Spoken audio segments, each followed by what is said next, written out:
Hello, how are you? It's Cele here again.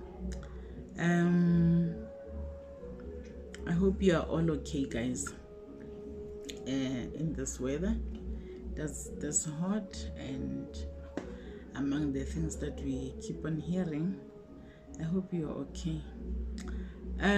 If you're coming across this YouTube channel for the first time, welcome, and if you're coming back again, you know what, I feel like I owe you. Thank you for keep on coming back and using your data and your time on me and believing in me. Sorry, thank you so much. Today I want to talk about what happened 4 days ago. You must have been living under a stone if you haven't heard about what happened at Thembisa hospital. On the morning of the 9th of February this week, we received bad news because it is alleged that around 8 a.m. in the morning, there is this guy that is a police officer that was in a police vehicle in blue lights, that got access into the hospitals, have got easy access into hospitals. And I think when they having blue lights on, even the security guards at the gate get a feeling that it may be an emergency, therefore they will open sooner. And I don't think they would even want to know what happened, who are you looking for. They won't be asking anything, they'll just open a gate. So I think his purpose of having blue lights may have been to get even easier access into the Thembisa hospital. And he did get it. Now, upon arrival, he parked the car and he went to whatever department where his either girlfriend or ex-girlfriend, according to allegations, where she was working, whether it was in a ward or whatever department that she was working in. He went there and asked her to step out to come with him to the parking lot. And she obliged because she did go with him. We don't know the details so far, whether he was dramatic, whether he was which state was he in at the time when he demanded that, whether he demanded or he asked nicely. Let me not use demand because we don't know how he fetched her, because those details are not open up until now. Now, the lady, her name is Lebohang Monene. Lebohang Monene stepped out with him to the parking lot. Upon arrival there, he pumped her with 7 bullets. If that was not to make sure that she dies, I don't know what is. So he made sure, triple sure, 7th times sure that she was dying, because he pumped 7 bullets in that body, that tiny body that I will make sure that you see. After doing that, then he turned a gun upon his head and he shot himself, but clearly not good enough. It was not a good shot to him because he's still alive up until now. We haven't had anything beyond that. He is critical, and he was airlifted to the private hospital. He was airlifted after doing that. This is sad. This is truly sad.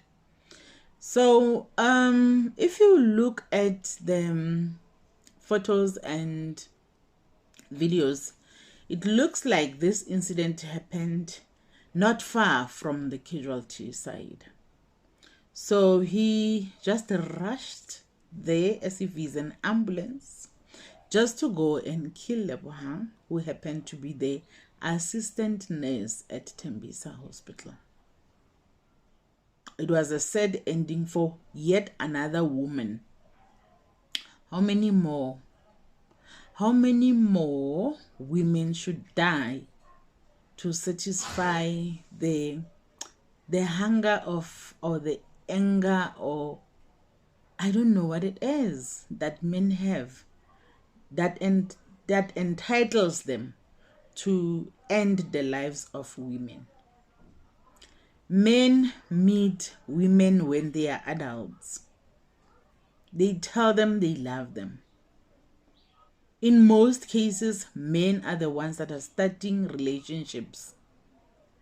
And then later on, they are the ones that decide that it does not end. It has to end not just in tears, but in death. Because they act like they are our creators. It's like they created us. They have to end us. How many more? How many more women should die?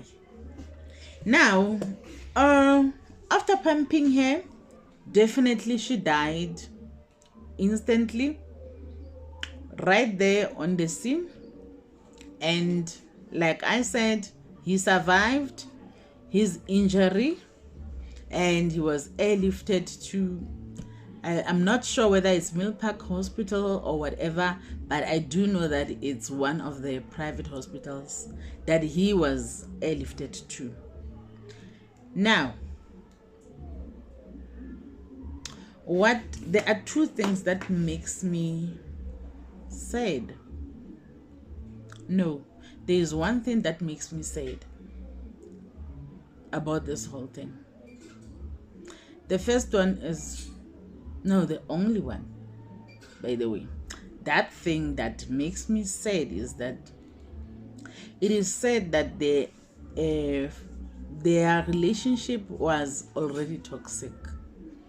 Like, it was a known fact to some family members, or if not all, that their relationship was toxic. It is also said, it is also alleged that the lady Lebohang had decided to step out of that relationship. Hence, this guy did this to her. I don't care even if maybe Lebohang had found greener pastures. I don't care about that. She did not have to die. She did not have to die like the way she did. And we as women entitled to stop relationships when we see that these relationships are toxic? How many women are dying when they are trying to get out of toxic relationships? I'll repeat what I've said earlier on in one of the videos. I did say, if you do know that the person that you are in a relationship with is violent and you are planning an exit, plan it nicely, my sister, because these guys, these people are not afraid of killing you just for being honest to them and telling them, you know what, I think I'm enough. I need to step out of this relationship. It's no longer good. It's not serving the purpose that we started it with. It may just be your end by saying so. So I really do think we need to plan as women. If we are to step out of relationships, we have to take care of our own security and our own protection, because it looks like we are on our own. Our government is not there. It's not there. It's not even going to be there anytime soon. Has never been there. And then what irritated me most was Minister Bheki Cele's statement when he was asked by journalists about this case of Thembisa Hospital. You know what he asked? He said, was he the police or was he the boyfriend? Was he the police or was he the ex-boyfriend? I think he asked that question twice, if not 3 times. I think even the journalist that was answering him was not even sure what he was talking about, because this guy is like shifting the blame. His point is that the guy that did this is not a police officer. He is an ex-boyfriend. He did this in his ex-boyfriend's capacity. He forgets something. He may have been on duty when he did so because he was in a state vehicle. Not just the state vehicle, he was in blue lights. He got access into that hospital that any other man wouldn't have heard if they were not police officer. And he was definitely employed by you, Mr. Bheki Cele. You are his employer. You are his senior. Shifting the blame and saying he did that as an ex-boyfriend is not changing anything, because he was both. He was a police officer, and we have seen many police officers kill women. We have seen them running to their guns that you at work give them to protect the community. They use those to their women. So coming here and telling us, no, he was not a police officer. If a teacher does the same thing in a school, are you going to say the teacher or the ex-boyfriend did this to their partner?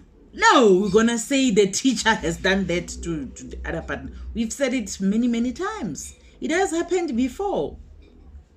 It has happened many times before. If a person is a teacher, is even respectable, we're still gonna say it. How can a teacher do this to their partner? Because that is an example to many learners. So you making an example about educators did not make your situation even easier. So whether it's policemen, whether it's teachers, none of them are entitled to do this. None of them are supposed to be violent with their partners. And those sectors need to look into their employees and check if they are doing justice to their employees, to instill in them that they have to handle relationships differently and they need not be violent to their partners. Because clearly, Mr. Cele, according to claims and allegations from some of the family members, these people were having a toxic relationship. There was already violence in that relationship. That relationship that had a member of police, a whole police officer that we are supposed to go to the police station and claim DV cases too. We need to claim domestic violence cases to people who are domestic violence perpetrators themselves. How can we get a better world? How can we get a better country? It's not surprising that we are in this state. It's because, like, you try to shift the blame. I don't even know what is your reason for shifting the blame to say no, he was doing that in his boyfriend capacity, a boyfriend that was a police officer,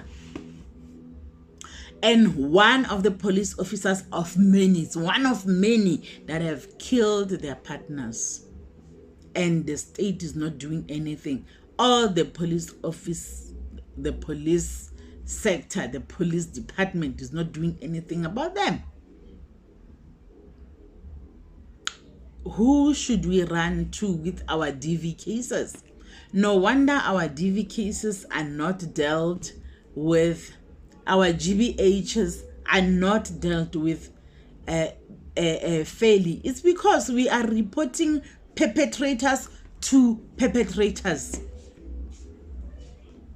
Mr. Bheki, for as long as we report perpetrators to perpetrators, we are not going anywhere. We will never get justice. And you shifting the blame and saying, no, as he, it's disgusting. And I don't think I'm the only one that is disgusted by that. We must be many. Because really, I don't know, what was your point? What was your point? There was no point for you to be making there. Now, here's another thing that irritates the hell out of me. This guy gets in there during daylight. It was 8 a.m. approximately when this happened. He gets there in front of everyone. He shoots an assistant nurse in front of everyone. There are witnesses that have seen him do it, but he's not named up until now. This happened 4 days ago. He is still not named. I understand in other cases when they claim that a person needs to appear in court at least for the first time before they can be named. Because now, in terms of identity, this man's identity was clear to many people there already. What is the point of keeping his identity up until now? What is he so special about? His protection is now important more than anyone else. His protection is better than Lebohang's, because he killed Lebohang. Lebohang is named. We do know that he killed Lebohang Monene. His name is not named up until now. That is one of the nonsenses that are happening in this department. The justice system is not doing justice to that, and for as long as they do that, there will never be change. We will forever be dealing with these things because these people do know that they've got the law protection behind them. Right now, he has to be taken care of by the nurses. Yet he killed an assistant nurse. A young assistant nurse that was aspiring to be a nurse, that was aspiring to be something in this life. Maybe she was going to be the matron at that hospital or any other hospital one day. Maybe she was going to end up being a doctor because it's very easy, it's doable. He cut her life short. And then he has to be taken care of by the nurses. You do know what my wish is? It's a wish that his family may not like. I just wish if he is on life support, it could just be switched off. I'm sorry to say so, because we have one family that is crying right now. We have children that are crying right now that do not have a mother. And upon him coming out, he has shot himself in the head. What are the chances of him standing for trial in court? Because he may be brain damaged if he survives this.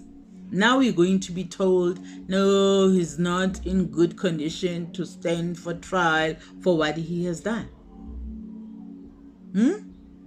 Actually, such cases are supposed to be given a death sentence. And with him, I'm sorry to say this, but if he dies, he has killed himself. No one killed him. If he's not making it, it's all his fault. He's the one that put a gun in his head. And he's also the one that put 7 shots in Lebo's body.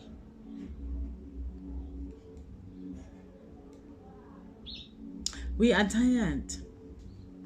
We are tired. Particularly when coming to the protection and the easy, or no, let me say the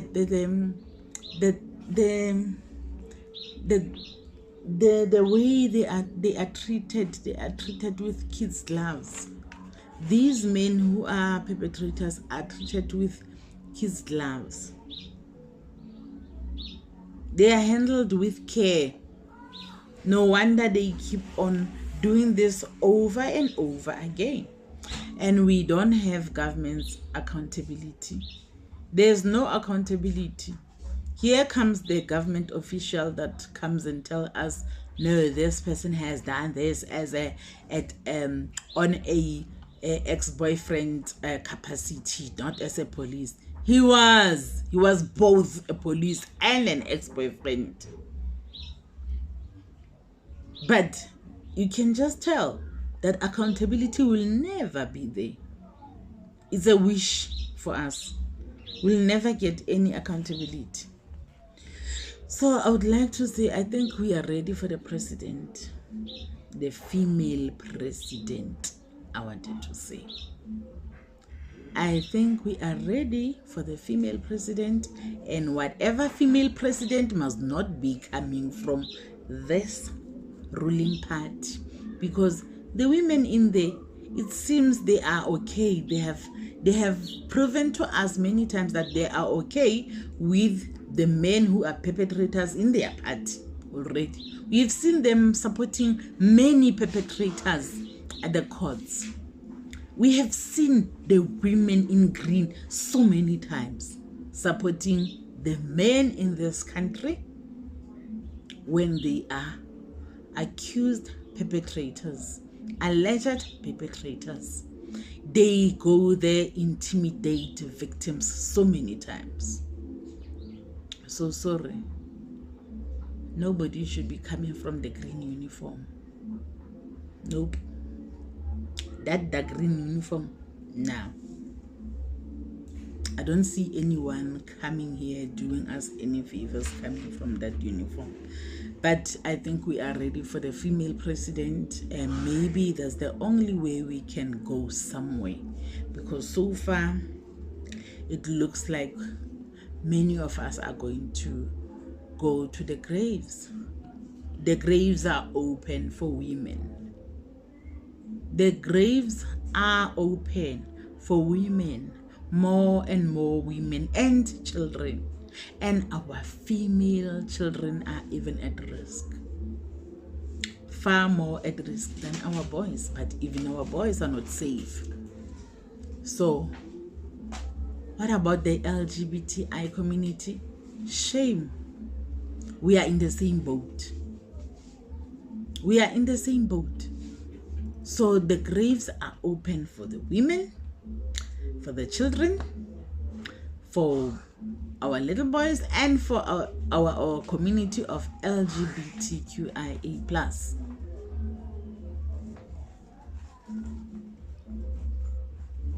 How many more? How many graves are there? How many graves are there that are waiting to swallow us?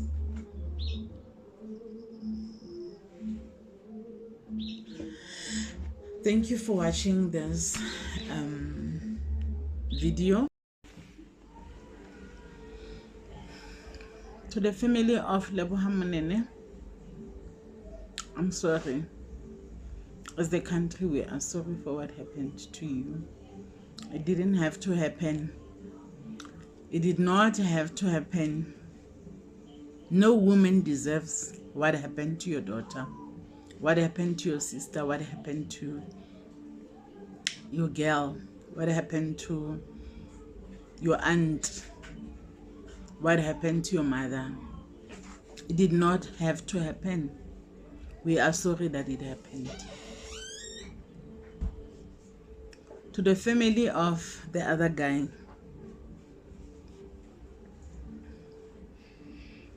I'm sorry to you as well, because we do know that you were not with him when he did this.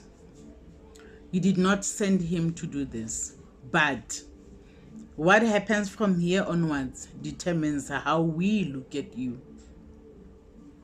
Which side are you going to be on? Are you going to stand by your son, by what he had done? Are you going to feel the pain for the family of Lebohang? Are you going to meddle in his family, in her family?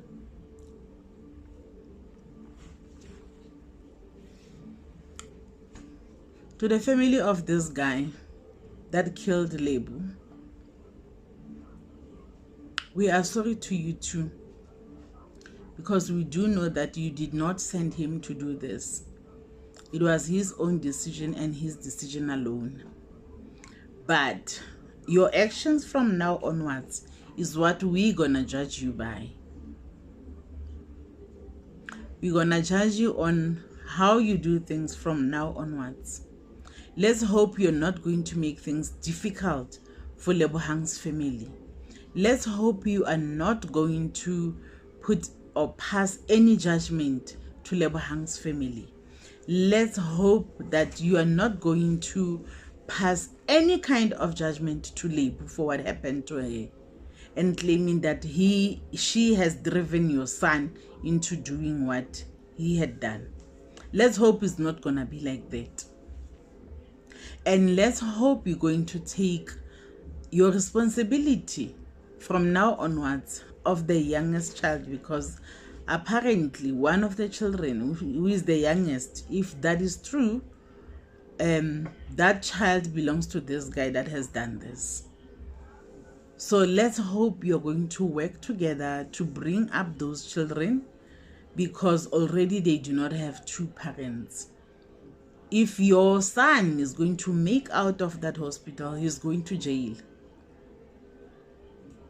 Whether he's going to stand for the case or whether he's going to be not stable enough because he has damaged his mind, he's not going to be there for his children as well. If he can't stand for the case, he can't stand for the trial, then he won't be able to raise up the child and the other child that has lost a mom too. So the family of the guy who has killed Lebu, we are watching you. We are watching how you do things from now onwards. We are going to claim Hore, you are responsible for what happens after this. So let's hope you're going to have Ubuntu enough to handle the family of Lebu with care. You're not going to fight for the child. You're not going to fight anything. Actually, you're going to show remorse on behalf of your son. Let's hope so. And to Lebu, do not rest in peace. People keep on saying rest in peace. No. It's time women fight wherever they are. If they can fight beyond the grave, let them fight from the grave. No woman should rest in peace after being killed like this. There's no such as rest in peace. There isn't such. There shouldn't be such. Peace for who? Peace for what? For more killings of women? For more femicides?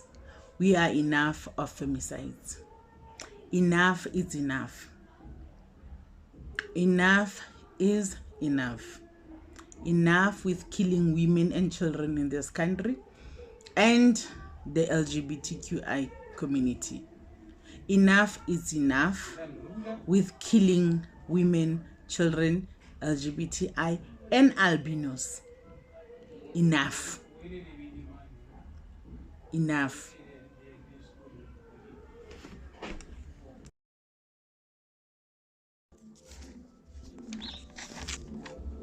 The family of the trainee nurse who was shot dead at Thembisa Hospital have visited the scene of the crime.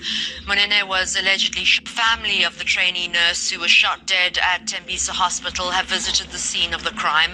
Monene was allegedly shot by her ex-boyfriend, a police officer who turned the gun onto himself. He remains in critical condition.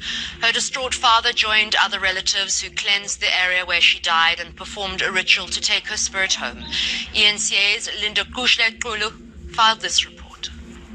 Ever smiling, helpful, and always went an extra mile. That's how colleagues of Lebohang Monene have described her. It's also her smile that hid her deepest pain, and many weren't aware of her domestic situation. As a clinic, as a hospital, we have lost a sister, we have lost a colleague, we have lost a responsive someone. She was practicing that thing of saving a patient with that smile. So she was always happy. You couldn't even notice if she was sad or angry. She was always happy. Like a champion mo department. How about Sarunya Caselor? Says so it's a big loss. She was always happy, and it was so difficult for us to recognize her. She was having a problem because every morning she was always happy. Her family, on the other hand, say they knew her as a caring person who loved her two sons dearly. Unlike her colleagues, her relatives were aware of the assistant nurse's troubles with her alleged killer. The relationship was too toxic. That is what I was told, because the gentleman, it seems as if every time they were having a quarrel, he will say, "Where is my gun? I'm going to shoot you." That's the reason he decided to end the relationship. And I don't want to talk on behalf of the family, but the family, his family knows about the situations because there were meetings. It's these threats that became a reality on Wednesday morning. This when her ex-boyfriend, an on-duty police officer, used a state vehicle to access her workplace at Thembisa Hospital. There, the officer allegedly hauled her to the parking lot and shot the nurse before turning the gun to himself. She died on the scene, and he survived and is